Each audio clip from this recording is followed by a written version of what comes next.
워싱턴 포스트의 지미의 세계라는 글이 하나 실린 적이 있습니다. 이 사건의 내용은 흑인 어린아이가 날마다 부모님으로부터 마약을 투여받는 그러한 내용이 되겠습니다.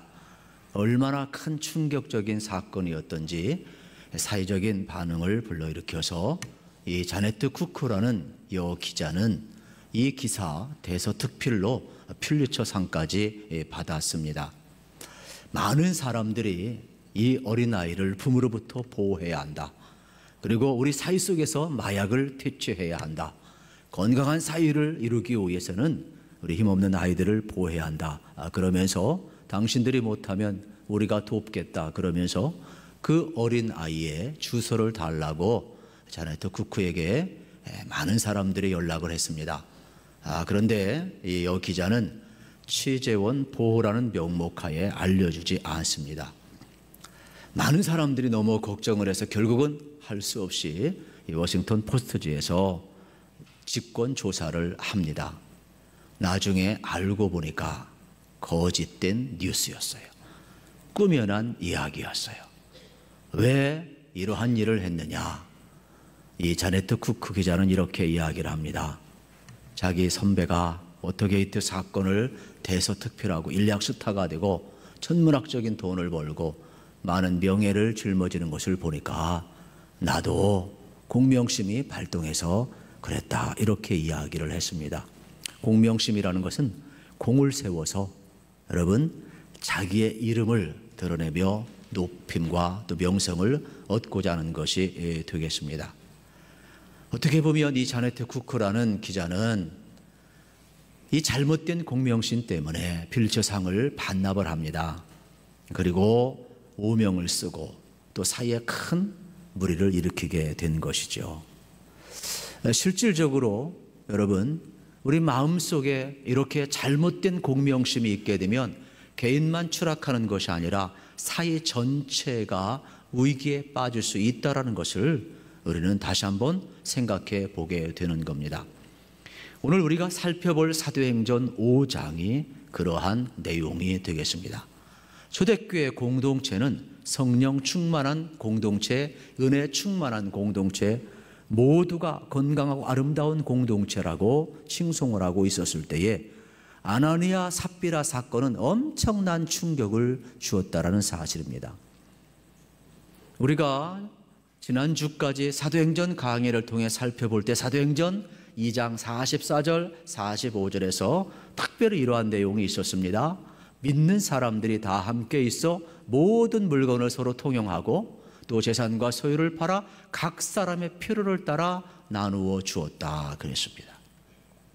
성령 충만한 공동체는 물질의 소유 개념을 나눔의 개념으로 바꾸었고 모든 공동체 어떻게 보면은 서로 품위 안으며 사랑의 개념으로 바꾸어 갔습니다.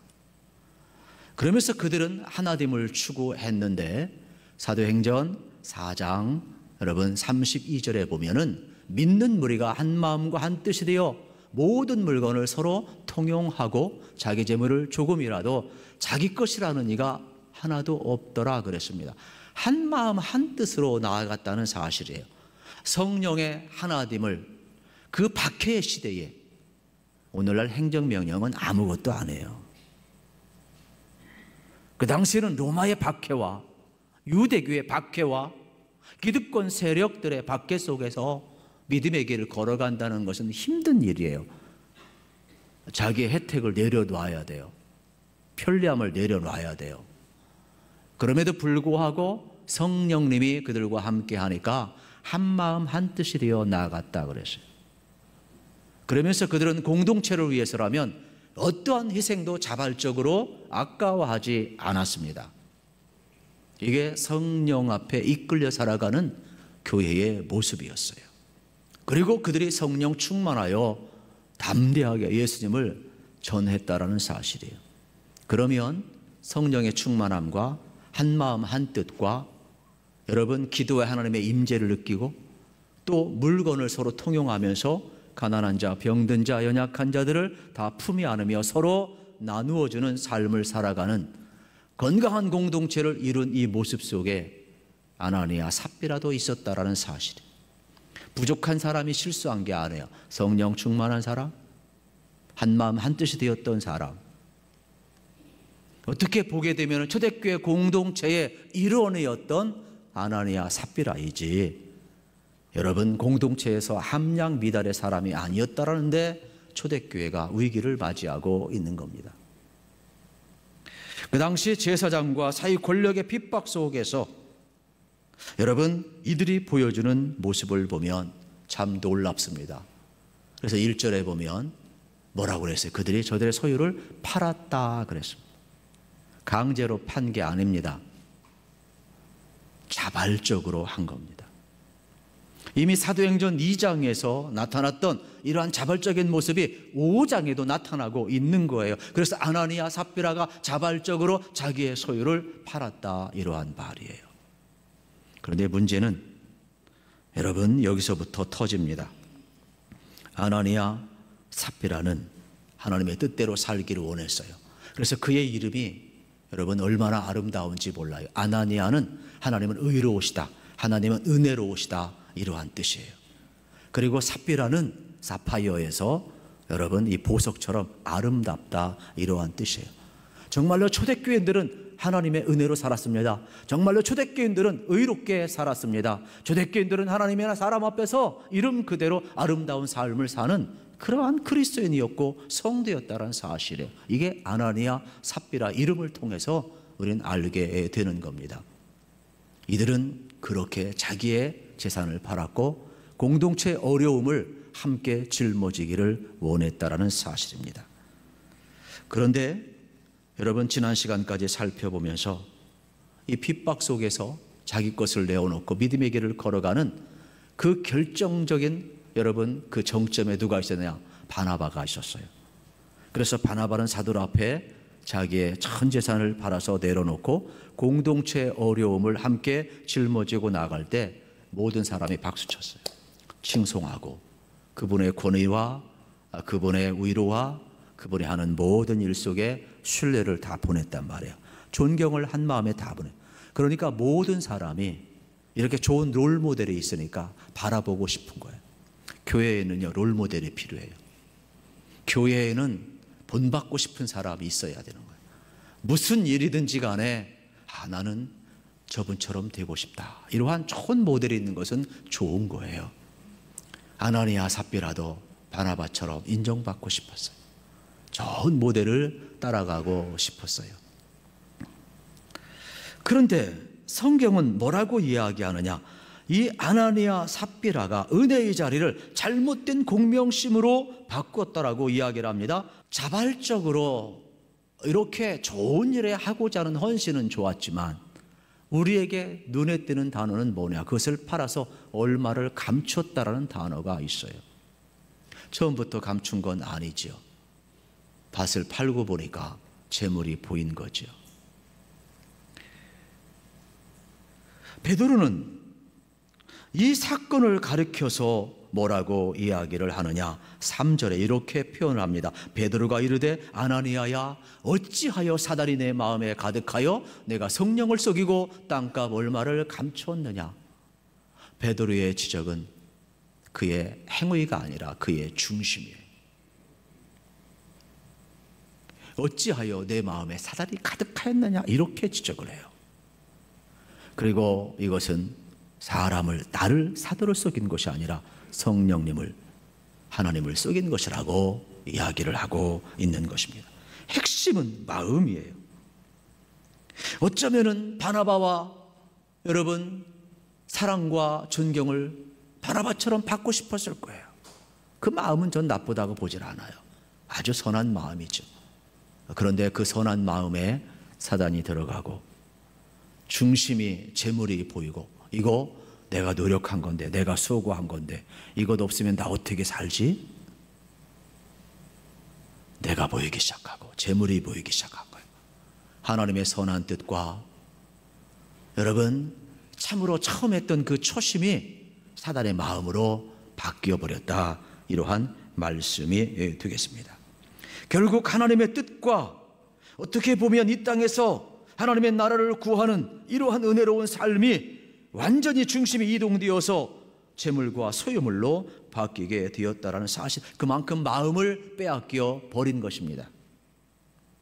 그래서 본문에서는 뭐라고 이야기, 사단이 내 마음에 가득하였다라고 이야기를 하고 있는 것입니다. 저는 이 표현을 보면서 참 많은 생각을 해보았습니다. 처음부터 믿음 없는 사람이라면 우리가 쉽게 이해가 가겠는데, 초대교회 공동체에 성령의 역사를 경험한 사람이고 기도를 체험한 사람이고 심지어는 모든 사람들 앞에 여러분 이렇게 아나니아 삽비라 존경받는 그 위치 아무나 나갈 수 있는 것은 아니거든요. 그러면 한마음 한뜻이 되었고 힘을 다했던, 전력 투구했던 사람인데 왜 이렇게 되었을까? 그의 마음이 여러분 공명심으로 가득 찬 순간 개인의 위기뿐만 아니라 공동체의 위기까지 가져오고 있다는 사실이에요. 우리는 기억해야 합니다. 항상 나 자신을 복증시켜서 여러분 우리의 중심 성령님께 내어드리기를 축복합니다. 성령님이 주인이 되어야 돼요. 내가 주인이 된 순간, 재물이 주인이 된 순간 내 마음대로 하고 싶고 재물 마음대로 하고 싶어요. 그러나 성령님이 주인 되면 여러분 성령님이 컨트롤 타워를 갖고 계시기 때문에 하나님의 뜻대로 우리 인생을 살아갈 수가 있는 거죠. 실질적으로 우리의 뇌의 정보에 여러분 무엇을 처음 접촉하느냐가 데이터가 되는 거예요. 그 데이터가 분석을 하고 생각을 하게 하는 거예요. 그 생각이 사고를 갖고 행동 방향을 바꾸는 거예요. 똑같아요. 우리 마음에 무엇이 지배하느냐가 나를 생각하게 하는 것이고 가치를 바꾸는 거예요. 행동을 바꾸는 거예요. 그렇기 때문에 처음 가졌던 그 마음, 성령님 주신 그 은혜로운 마음 우리가 놓쳐서는 안 되는 거죠. 베드로가 지금 이것을 지적하고 있다는 사실이 오늘 우리들도 마찬가지입니다. 여러분 우리가 주의 전에 우중에 올 수 있었던 이유는 뭐냐? 우리 마음에 성령님이 계시기 때문에요. 우리가 하나님을 사랑하고 교회를 사랑하고 은근 각지에서 믿음의 길을 걸어가고자 하는 것은 여러분의 중심에 하나님이 계시기 때문에 그 하나님을 기쁘게 사시기 위해서 여러분 온 것 아니겠느냐 이 말이에요. 그렇다면 일생을 살아가면서 우리의 중심에 하나님이 계시기를 축복합니다.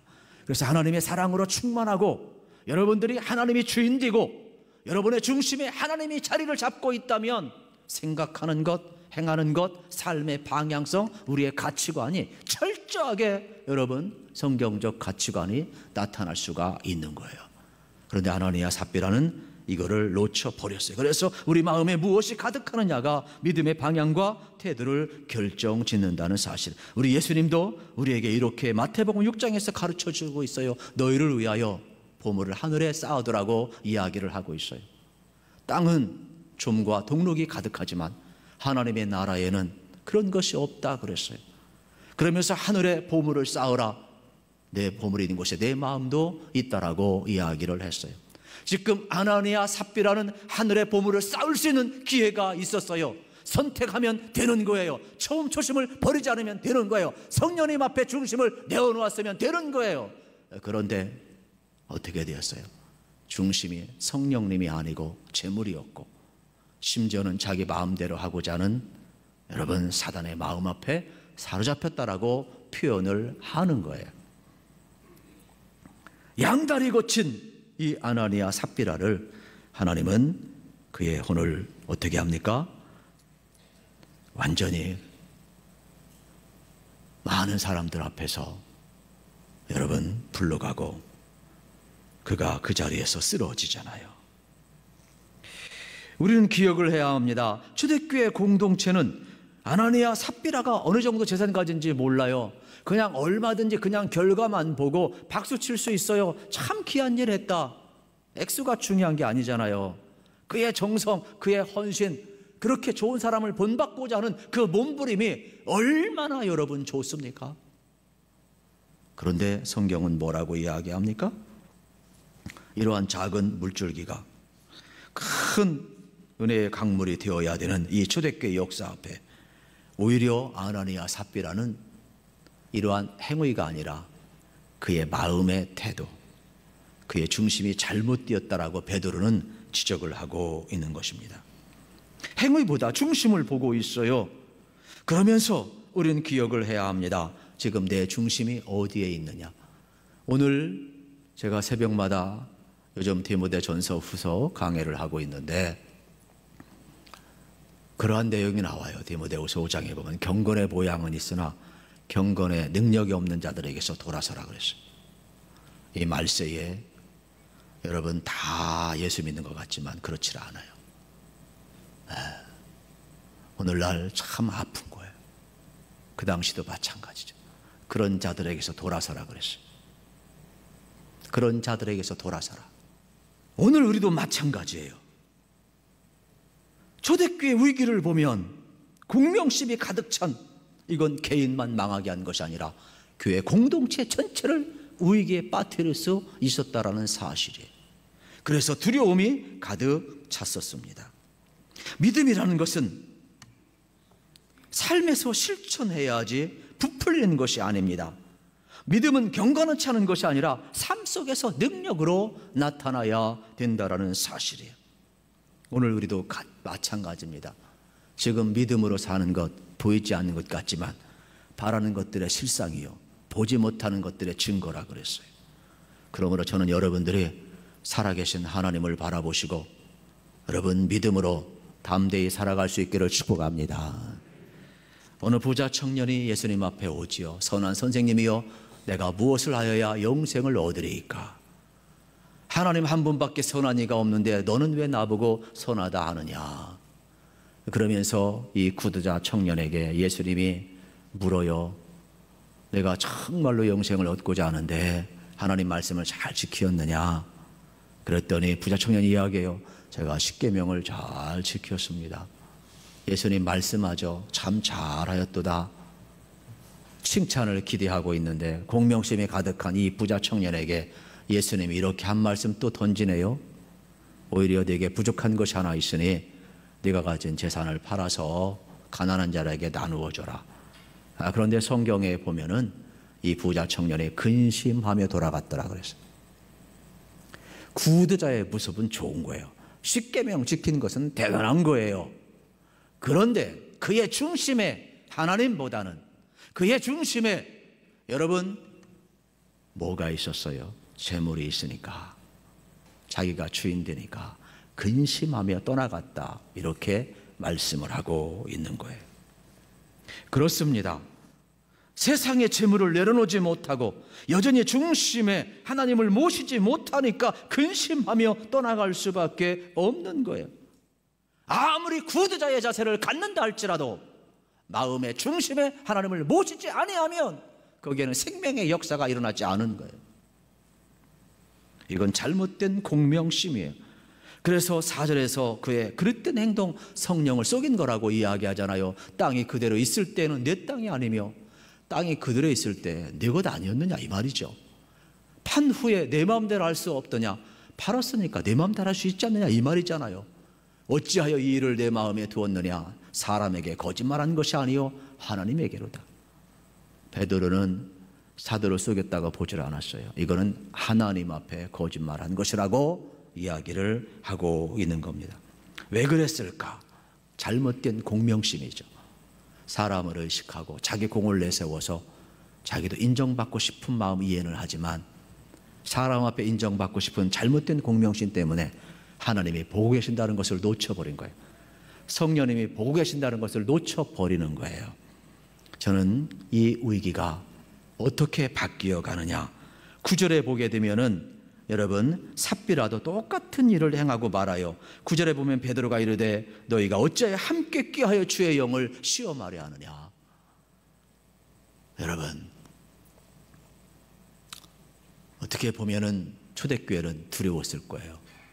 아나니아가 죽어나가죠. 삽비라가 죽어나가죠. 영문도 모르고 깜짝깜짝 놀라는 거죠. 그런데 성경은 뭐라고 이야기를 하는 줄 아십니까? 이러한 상황 속에서 놀라운 일을 우리에게 하나 보여주고 있어요. 그게 뭐냐? 신앙은 거품이나 허세가 아니라 우리의 참 믿음을, 우리의 중심을 보여주어야 된다라는 사실이에요. 그래서 이러한 사건이 교회 위기 속에서 오히려 교회를 더 건강한 모습으로 바꾸는 그러한 경건된 두려움으로 받아들이는데, 그게 뭐냐? 11절이에요. 이 일을 듣고 온 교회와 모든 성도들이 다 크게 두려워했다. 앞에서의 두려움은 즉결 심판에 대한 두려움이었지만 뒤에서에 대한 두려움은 하나님이 보고 계시는구나, 하나님이 역사하는구나. 그래서 앞에서의 근심 걱정, 지금 내가 얼마든지 죽을 수 있다라는 이러한 두려움이 아니라 뒤에 있는 온 교회와 온 무리들이, 성도들이 두려워한 것은 이 포보스라는 단어를 쓰고 있는데, 이건 뭐냐? 전쟁 중에 나타나는 두려움. 앞으로 벌어질 영적인 전쟁, 하나님도 살아계시지만은 마귀의 영도 역사하는구나. 그러면 앞으로 이 영적인 전쟁에서 우리가 경건한 두려움을 가지고 살아가야 된다라는 결론을 내리게 된 거예요. 그래서 초대교회는 이 위기를, 공동체와의 위기를 하나님 앞에 두려움을 가지고 가면서 경건한 두려움으로 오히려 더 신실하고 교회를 건강하게 세워갔다라는 사실이에요.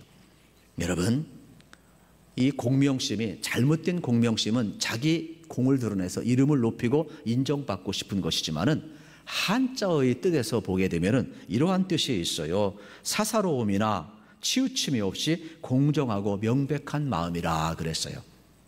여러분들, 사람만 의식해도 여러분 우리의 자세가 바뀌어지는데, 이걸 좀 바꿔서 하나님을 의식하며 보이지 않는 하나님을 실존적으로 여러분들이 하나님 앞에서 보이는 하나님으로 믿고 살아간다면 여러분의 인생은 얼마든지 은혜롭게 살아갈 수가 있고 얼마든지 아름답게 살아갈 수가 있는 거예요. 여러분, 우리가 수없이 예배드리는 것도 중요하지만 더 중요한 것은 말씀 듣고 순종하며 사는 게 더 중요하다는 거예요. 저는 여러분의 중심에 하나님이 계시길 축복합니다. 그리고 성령님이 항상 보고 있다는 것을 기억하시기를 축복합니다. 그리고 동시에 악한 영도 역사한다는 걸 알으시고 여러분이 경건한 두려움을 가지셔서 영적 전쟁에서 승리해야 돼요. 우리의 중심에 여러분 사단이 가득하면 안 돼요. 우리의 중심에 하나님이 가득하고 성령님이 가득하고 진리의 말씀이 가득해서 우리의 생각하는 것, 우리의 말하는 것, 우리의 행하는 것, 우리의 삶의 방향을 여러분 하나님 기뻐하는 모습으로 바꿔 가시기를 우리 주님 이름으로 축복합니다.